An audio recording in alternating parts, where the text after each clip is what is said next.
Sir ಅಧ್ಯಕ್ಷ ಸ್ಥಾನದ ಬಗ್ಗೆ ಏನು ಹೇಳ್ತೀರಿ? ಕೆಪಿಸಿಸಿ ಅಧ್ಯಕ್ಷ ಸ್ಥಾನ ಮಾಡಿಬಿಡೋದು ಅದು ಸರ್ಕಾರ ಪಕ್ಷ ಸಮಯ ಬಂದಾಗ ಅದ್ರ ಬಗ್ಗೆ ನಿರ್ಧಾರ ಮಾಡ್ತಾರೆ ಸರ್. ಅದರಲ್ಲಿ ನಿಮ್ಮ ಹೆಸರು ಕೇಳಿ ಬರ್ತಾ ಇದೆ.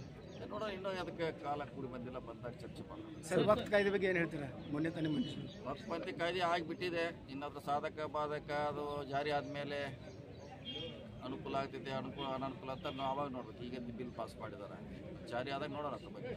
ಇದ್ರೆ ಒಳ್ಳೇದಂತ ನಾವು ಸ್ವಾಗತ ಮಾಡ್ತೀವಿ, ಇಲ್ಲ ಅಂತ ಹೇಳಿಕ್ಕೆ ಆಗಲ್ಲ. ಅದು ತೊಂದರೆ ಆಗೋದ್ರಿಂದ ಇದ್ರೆ ವಿರೋಧ ಮಾಡ್ತೀವಿ. ಈಗ ನೋಡೋಣ, ಜಾರಿ ಆಗಲಿ. ಇನ್ನೇನು ಈಗ ಪಾಸ್ ಆಗಿದೆ, ಏನು ಮಾಡ್ಲಿಕ್ಕೆ ಆಗುತ್ತೆ. ಅದು ಈಗ ಬೇರೆ ಮುನ್ಸಿಪಾಲಿಟಿ ಅವ್ರು ಮಾಡಬೇಕಾಗಿದೆ. ಸರ್ ಒಂದು ಸ್ವಲ್ಪ ಕೈ ಮೇಲೆ ಮಾಡಿರಿ ಪ್ಲೀಸ್. ಸರ್ ಮೂಡುಕೋಡು ಕೆರೆ ಅಭಿವೃದ್ಧಿ ನಿಗದಿ ಇನ್ನೂ ಟೈಮ್ ಇದೆ, ನೋಡೋಣ. ಈಗ ಬಿಸಿಲು ಫಸ್ಟ್ ಪ್ರಯಾರಿಟಿ ನೀರು, ಎಲ್ಲರಿಗೂ ನೀರು ಕೊಡಿಸು ನಮ್ಮ ಪ್ರಯಾರಿಟಿ ಇವತ್ತ. ಅದನ್ನು ಸೀಮಿತವಾಗಿ ಬಂದಿದ್ದೀವಿ, ಎಲ್ಲ ಕಡೆ ಮೇಲೆ ಅಡ್ಡಾಡ್ತೀವಿ. ರೈತರಿಗೆ ಕುಡಿ ನೀರನ್ನ ಮುಟ್ಟಿಸುವಂಥ ವ್ಯವಸ್ಥೆ ಮಾಡ್ತೀವಿ ಫಸ್ಟ್ ಪ್ರಯಾರಿಟಿ.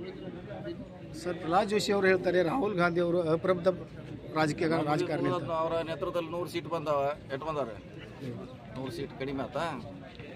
ಅಪ್ರಬುದ್ಧ ರಾಜಕೀಯ ಹೇಳ್ತಾರೆ. ಅವ್ರಿಗೇನು ಹೇಳಿಕೆ ಏನು? ಅದೇನು ಟ್ಯಾಕ್ಸ್ ಇಲ್ಲ, GST ಇಲ್ಲ. ಅದಕ್ಕೇನು GST ಎಲ್ಲ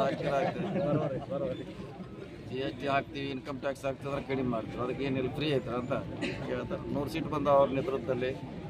ಎಷ್ಟೋ ರಾಜ್ಯಗಳಲ್ಲಿ ಸರ್ಕಾರ ಬಂದಿದೆ. ಹೇಳ್ತಾರೆ, ಹೇಳೋರಿಗೆ ಏನು ಮಾಡ್ಲಿಕ್ಕಾಗುತ್ತೆ. ಸರ್ ಕುರ್ಚಿ ಕ್ಷೇತ್ರದಲ್ಲಿ ತಾವೊಬ್ಬರು ಪ್ರಭಾವಿ ರಾಜಕಾರಣಿ, ತಮ್ಮ ಹೆಸರ ಇಲ್ಲಿ ಕೆಲವೊಂದು ಜನ ದುರ್ಬಳಕೆ ಮಾಡ್ಕೊಳ್ತಾ ಇದ್ದಾರೆ. ಇದ್ರ ಬಗ್ಗೆ ನಾವೇನು ಅಲಾವ್ ಮಾಡಿಲ್ಲ. ನೀವು ಹೇಳ್ತದೋ ಅದು ನಾವು ಅವ್ರಿಗೆ ಹೇಳಿದ್ದೀವಿ, PS ಆಗಿ ಹೇಳಿದ್ದೀವಿ. ಯಾರ ಬಂದು ಹೇಳ್ರ ಯಾರ್ದು ಕೇಳಂಗೆ ಇಲ್ಲೆಲ್ಲ, ಎಲ್ಲ ಕಡೆ ಹೇಳಿದ್ದೀವಿ. ಹೇಳ್ತಿರ್ತಾರೆ, ಅದೇನು ಹೇಳೋದೇ ಇಲ್ಲ, ಸಾಮಾನ್ಯ ಹೇಳ್ತಿರ್ತಾರೆ. ಆದರೂ ಕೂಡ ನಾವು ಎಲ್ಲಿ ಅಲಾವ್ ಮಾಡೋದಿಲ್ಲ. ಸ್ಟ್ರಿಕ್ಟಾಗಿ ಕಾನೂನು ಪ್ರಕಾರ ಮಾಡಲಿಕ್ಕೆ ಈಗಾಗಲೇ ಹೇಳಿದ್ದೀವಿ. Okay sir.